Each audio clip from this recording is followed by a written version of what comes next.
이 세상에서 우리의 인생은 고난의 연속입니다.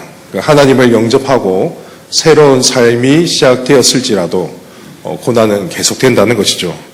신앙생활을 하는 가운데서 큰 은혜를 받을지라도 우리 삶은 계속해서 고난이 반복됩니다. 일반적으로 예수님을 영접하면 어떻습니까? 처음 주님을 만났을 때 그 기쁨을 생각하면 얼마나 기쁩니까? 말할 수 없는 기쁨과 평안이 우리 안에 가득하게 되는 것을 느낍니다. 그런데 시간이 지나면서 어떻게 되어집니까? 우리가 신앙생활을 하면서 살아가는데 현실의 고통과 아픔을 느끼기 시작합니다. 마치 구약에 출애굽했던 이스라엘 백성들의 모습을 보는 것처럼 느껴집니다. 말할 수 없는 기쁨으로 시작되었다가 며칠 안 되어서 현실의 고통과 어려움에 맞닥뜨린 상황 말입니다. 오늘 본문의 욥도 마찬가지입니다. 마치 욥처럼 이렇게 하나님 앞에 경건하게 살려고 그렇게 노력하는 인물은 드문 것 같습니다. 하나님께서도 이 욥에 대해서 얼마나 칭찬을 많이 하시지 않았습니까? 그는 정말 의인다운 모습으로 살았습니다. 그런 욥에게 어떤 일이 일어났습니까? 정말 끔찍한 일이 일어나고 말았죠. 우리가 성경을 욥기서 1장부터 다루진 않았지만 읽진 않았지만 이 서론에 해당되는 내용을 보시면 주변에 있는 이방 종족들이 쳐들어와서 욥의 모든 재산을 약탈했습니다. 다 빼앗아 가게 된 것이죠. 재산을 다 잃게 되었습니다. 그런데 그뿐만이 아니라 강풍이 불어서 집이 무너지고 말았습니다. 그래서 집안에 있던 모든 자식들이 다 죽었습니다.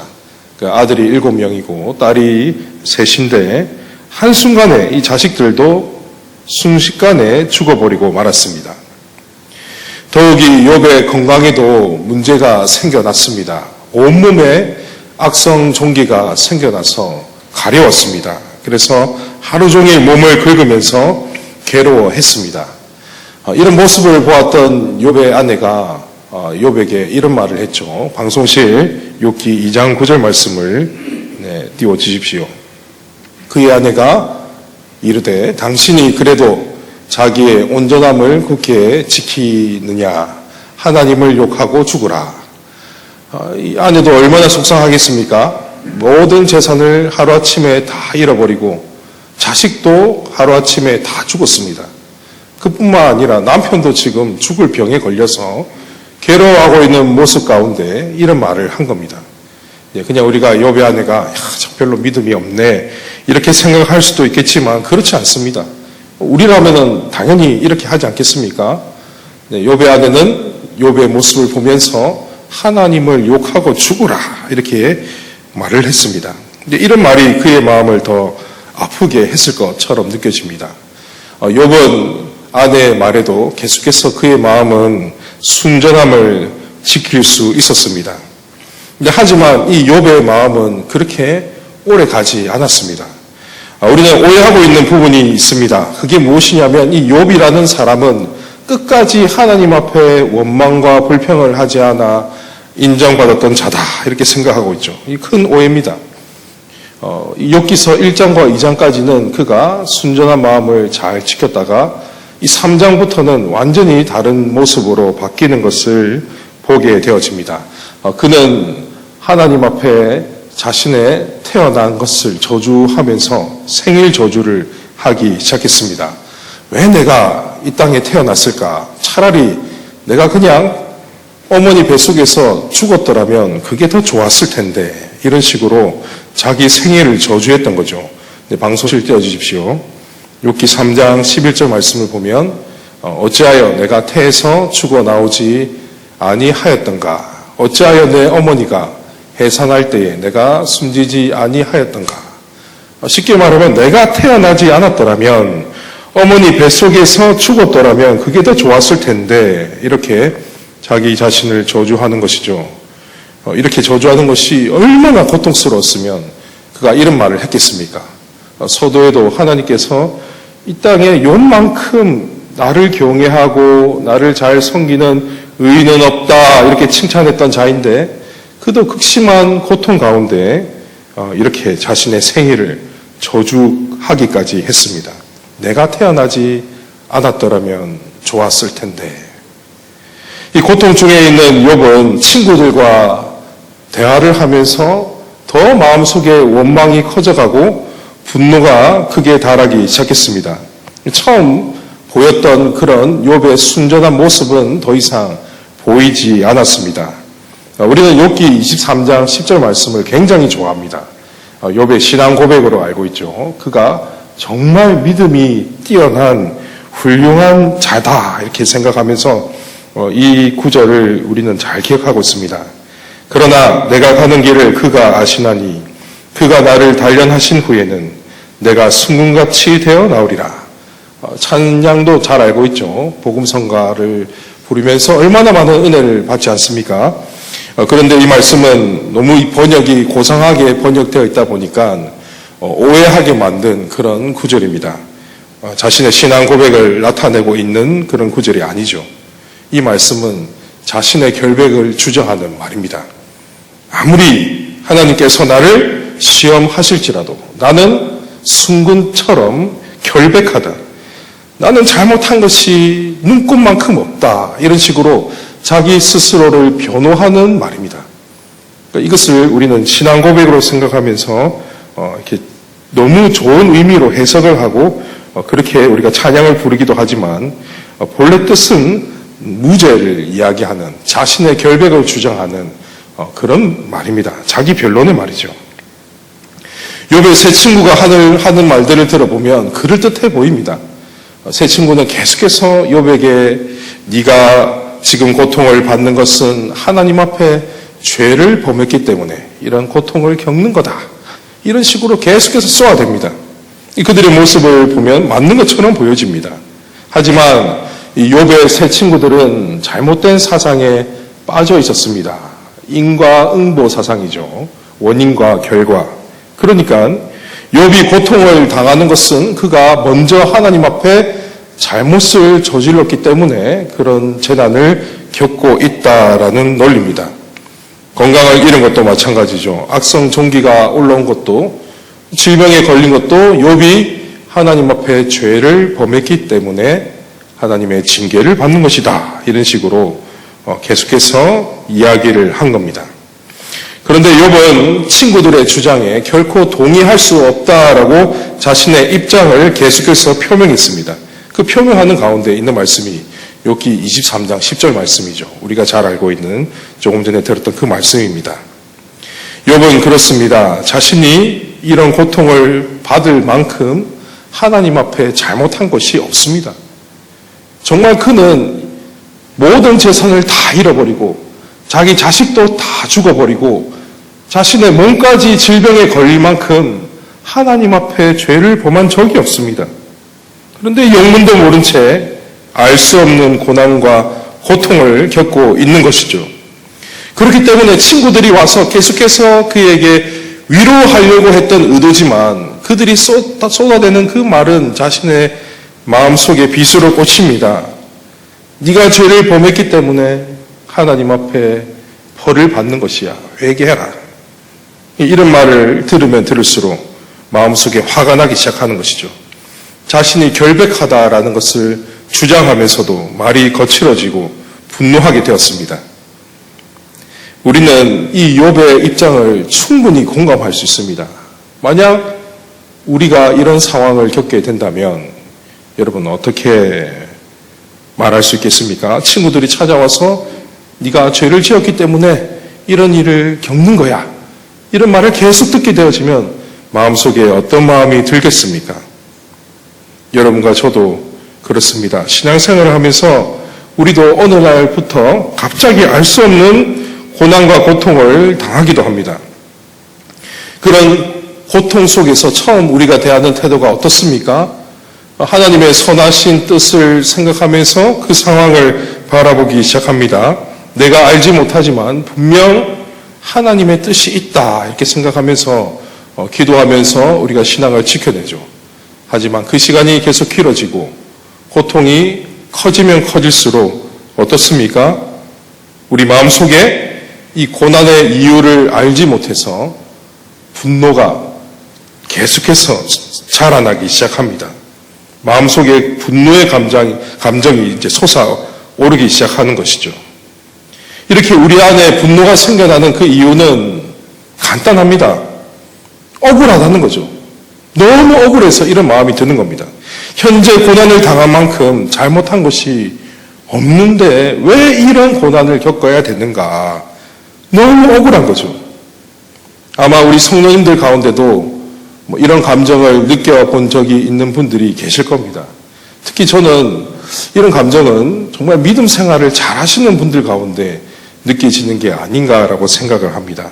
정말 교회를 위해서 헌신하고 거룩하게 살려고 애쓰고 노력하고 그런 사람이 갑자기 고난 속에 빠지게 되면 이런 마음이 들게 되는 겁니다. 왜 나에게 이런 어려움을 주십니까? 너무 억울하다는 거죠. 내 나름대로 하나님 앞에 정말 최선을 다하면서 거룩하게 살아가고 또 교회에서 열심히 봉사하고 섬기고 살아가는데 왜 이런 일이 일어나냐라는 것이죠. 저는 이런 사람들을 보고 믿음이 없다라고 말하는 사람이 믿음이 없는 것 같습니다. 욥도 지금 그렇게 하고 있지 않습니까? 하나님께서 욥과 같은 이가 없다라고 칭찬할 만큼 그는 정말 믿음이 대단한 자입니다.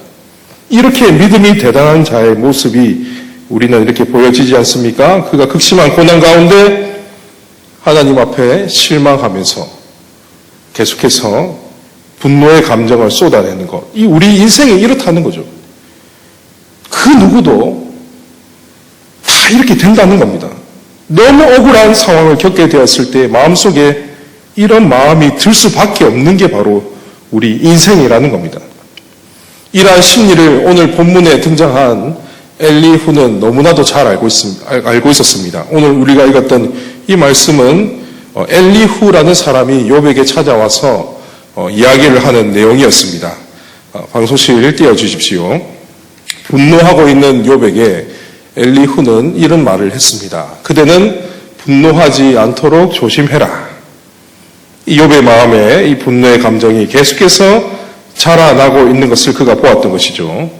그 하나님께 너무나도 실망한 나머지 그의 감정이 극에 달했다라는 것을 볼 수 있습니다. 그리고 우리가 서두에서도 제가 언급했듯이 이 욥은 이 고통 속에서 극단적인 생각을 했던 것 같습니다. 자기 생애를 저주하지 않았습니까? 그러면서 계속해서 이런 생각을 해왔던 것처럼 느껴집니다. 이 죽음에 대해서 계속해서 생각해왔던 것이죠. 욥기 36장 20절 말씀을 보면 그대는 밤을 사모하지 말라. 이 밤이 우리가 생각하는 저녁이 아니라 이것은 죽음을 뜻합니다.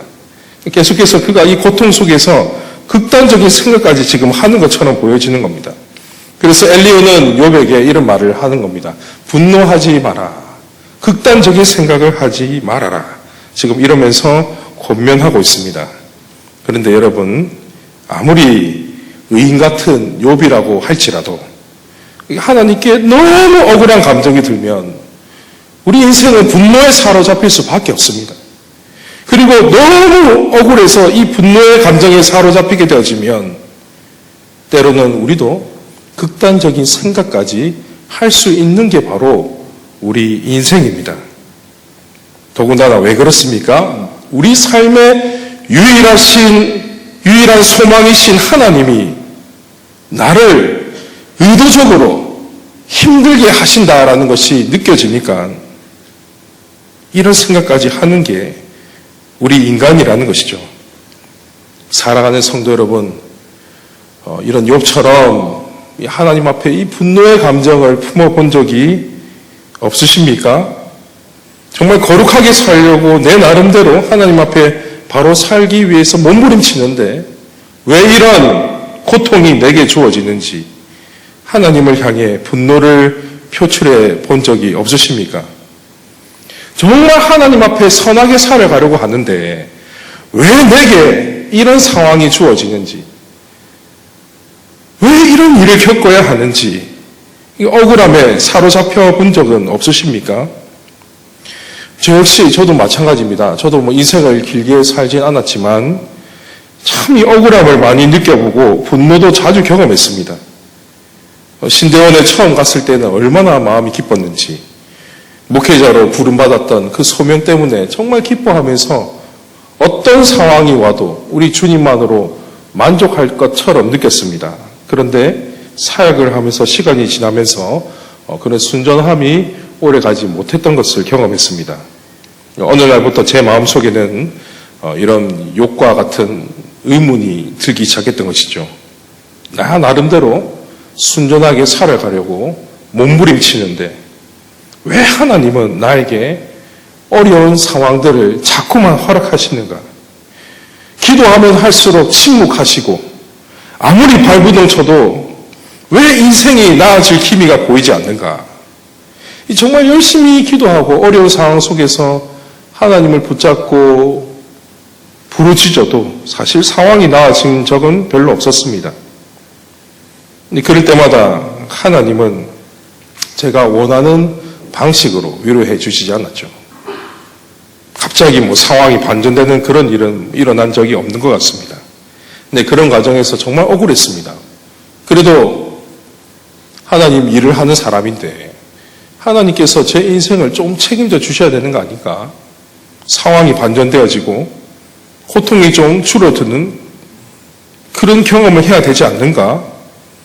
이런 생각을 참 많이 했습니다. 그러면서 정말 원망도 많이 해봤습니다. 실망도 많이 하고. 그럴 때마다 하나님은 제가 원하는 방식으로 위로해 주시지 않았습니다. 이 정말 마음이 힘든 상황일 때 침묵하고 가만히 고요히 기도하고 있을 때 그때 제게 갈보리 언덕의 십자가를 보여주셨습니다. 우리 예수님께서 잘못도 하지 않으셨는데 그분께서 당하신 그 고난을 생각하게 하시면서 그 고난을 죽기까지 감내하셨던 그 십자가를 생생하게 많이 보여주셨습니다. 이게 하나님의 방법인 것 같습니다. 제가 실망하고 분노하고 실족할 때마다 하나님께서는 우리 예수님을 생각나게 하셔서 제 마음을 그렇게 잠재우시고 하나님께서 다시 은혜와 평안을 주신 것을 많이 경험했습니다. 우리 인생이 당하는 모든 고난과 고통은 주님의 십자가 앞으로 가져갈 때 그 의미가 보이는 것 같습니다. 하나님은 우리를 위로하실 때 때론 우리가 원하는 방식대로 위로하시기도 합니다. 하지만 우리가 원하지 않는 방식으로도 위로하십니다. 우리의 신앙이 더 성장하게 하기 위해서, 우리를 성숙된 그리스도인이 되게 하기 위해서, 더 예수님을 닮은 하나님 나라 백성이 되게 하기 위해서 그렇게 하나님의 방식으로 또 위로하실 때가 있는 것 같습니다. 저는 개인적으로 에베소서 1장 22절과 23절 말씀으로 많은 위로를 받았습니다. 띄워주십시오. 감사합니다. 그를 만물 위에 교회의 머리로 삼으셨느니라. 교회는 그의 몸이니. 이게 무슨 말입니까? 예수님과 우리는 한 몸이라는 겁니다. 하나라는 거죠. 예수님은 교회의 머리십니다. 교회는 그리스도의 몸이죠. 우리는 한 몸입니다. 주님의 몸입니다. 그러니까 예수님께서는 우리를 보실 때 어떻게 생각하신다는 겁니까? 자신의 몸으로 여기신다는 겁니다. 그리스도의 몸이 당하는 고난을 우리 주님께서는 어떻게 생각하시겠습니까? 우리가 겪는 단순한 고난으로 생각하실까요? 그렇지 않습니다. 우리가 고난을 당하면, 환난을 당하면, 핍박을 당하면 하늘에 계신 우리 주님께서도 함께 그 고난에 동참하고 계시고 함께 마음 아파하시고 함께 눈물 흘리시고 우리를 위해서 기도한다는 사실입니다. 사랑하는 성도 여러분, 왜 주님께서 우리를 위해서 함께 마음 아파하시면서 기도하실까요? 우리가 바로 주님의 몸이기 때문입니다. 내가 고난을 당할 때 주님께서도 이 고난에 동참하고 계시고 함께 마음 아파하시고 나를 위해서 기도하고 계신다라는 이 사실이 정말 큰 힘과 위로가 되었습니다. 오늘 본문을 보시면 이 엘리후는 욥이 하나님께 분노하며 극단적인 생각을 하는 것을 보아 그가 더 이상 좋게 말해서는 안 되겠다라고 판단을 했습니다. 그래서 그는 단호하게 욥에게 이런 말을 했습니다. 23절을 떼어주십시오. 누가 그를 위하여 그의 길을 정하였느냐? 누가 말하기를 주께서 불의를 행하셨나이다 할 수 있으랴. 귀한 교훈을 주고 있죠. 하나님은 불의를 주시는 분이 아니라는 겁니다. 욥아, 네가 아무리 고통스럽다고 할지라도, 정말 절망 가운데 있다 할지라도 네가 모르는 하나님의 섭리를 깨달아야 한다. 극단적인 생각에 빠져서는 안 된다. 하나님을 불의한 분으로 보지 말아야 한다. 이런 식으로 권면하고 있습니다. 그리고 24절에 이런 말을 하고 있습니다. 그대는 하나님께서 하신 일을 기억하고 높이라. 잊지 말지니라. 인생이 그의 일을 찬송하였느니라. 고통에만 집중하지 말고 하나님께서 행하신 일들을 기억하고 그분을 찬양하라는 겁니다. 과거 나와 함께 하셨던 그 하나님, 나에게 은혜를 베풀어 주셨던 그 하나님, 반석에 나를 숨기셨던 하나님, 나의 방패가 되시고 나의 요새가 되시고 나의 진정한 피난처가 되셨던 그 하나님을 기억하고 그분을 찬양하라는 겁니다. 사랑하는 성도 여러분, 정말 우리 인생은 약합니다. 연약합니다. 고난을 겪으면 하나님 앞에 실망하고 마는 것이 우리 인생입니다. 원망이 터져 나오고 마음속에 분노가 터져 나오는 것이 우리 인생입니다. 그러나 우리가 그러한 감정을 어떻게 해야 하겠습니까?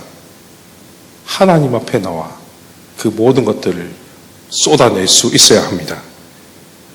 하나님을 더 가까이 해야 됩니다. 내가 힘들고 어려울 때마다 하나님을 원망하고 불평하며 떠나는 것이 아니라 그럴 때일수록 더 하나님께 가까이 나아가서 내 마음에 있는 이 심정을 쏟아내어야 합니다.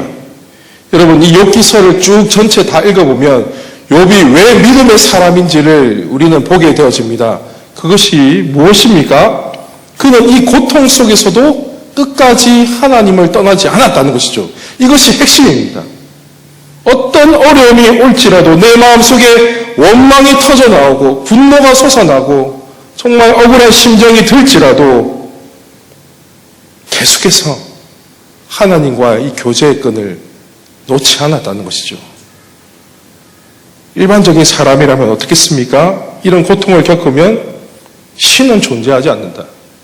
하나님 정말 살아계시는가? 다 교회를 떠나는 게 일반적인 인생일 겁니다. 왜 내 자식을 데려가십니까? 왜 내 재산을 다 빼앗아 가십니까? 왜 내 몸에 이런 고통이 있어야 합니까? 불평하고 하나님을 저주하고 떠나는 것이 우리 인생일 겁니다. 그러나 욥은 우리에게 믿음의 사람이 어떤 모습으로 살아야 할지 교훈하고 있습니다. 그 어떤 고난과 어려움이 우리 가운데 있을지라도 하나님을 놓지 말고 끝까지 그분께 나아가라는 것이죠. 고통에만 집중하는 것이 아니라 과거 나와 함께 하셨던 그 하나님을 기억하며 고통 속에서도 하나님을 찬양하라는 것입니다. 아버지 하나님, 알 수 없는 고통 때문에 내가 너무 힘들고 어렵습니다. 죽고 싶습니다. 사는 게 너무 힘듭니다. 하나님을 향한 원망과 분노가 매일마다 치서 오릅니다. 그러나 이러한 나의 마음을 하나님께서 만져주시고 내 삶이 아무리 고통스러울지라도 하나님을 높일 수 있는, 하나님을 찬양할 수 있는 믿음을 주시옵소서. 이렇게 우리가 하나님 앞에 나아가서 계속해서 기도해야 되지 않겠습니까? 사랑하는 성도 여러분, 절대로 하나님을 떠나지 마십시오. 하나님은 일부러 우리에게 고난을 주시는 그러한 분이 아닙니다. 불의한 분이 아니시죠. 우리 인생이 그분의 모든 섭리를 다 이해할 수 없을지라도 우리는 그분의 그 선하신 뜻을 인정하면서 계속해서 하나님께 더 나아가 하나님을 찬양하고 하나님을 높여야 합니다. 사랑하는 성도 여러분, 오늘 이 말씀을 꼭 잊지 말고 기억하시기 바랍니다. 24절 말씀을 마음에 새기십시오. 그대는 하나님께서 하신 일을 기억하고 높이라. 잊지 말지니라. 인생이 그의 일을 찬송하였느니라. 어떠한 경우에도 고난 중에 있을지라도 선하신 하나님을 바라보며 하나님을 높이며 찬양하며 살아가시는 우리 모든 성도님들이 되기를 주님의 이름으로 축원합니다.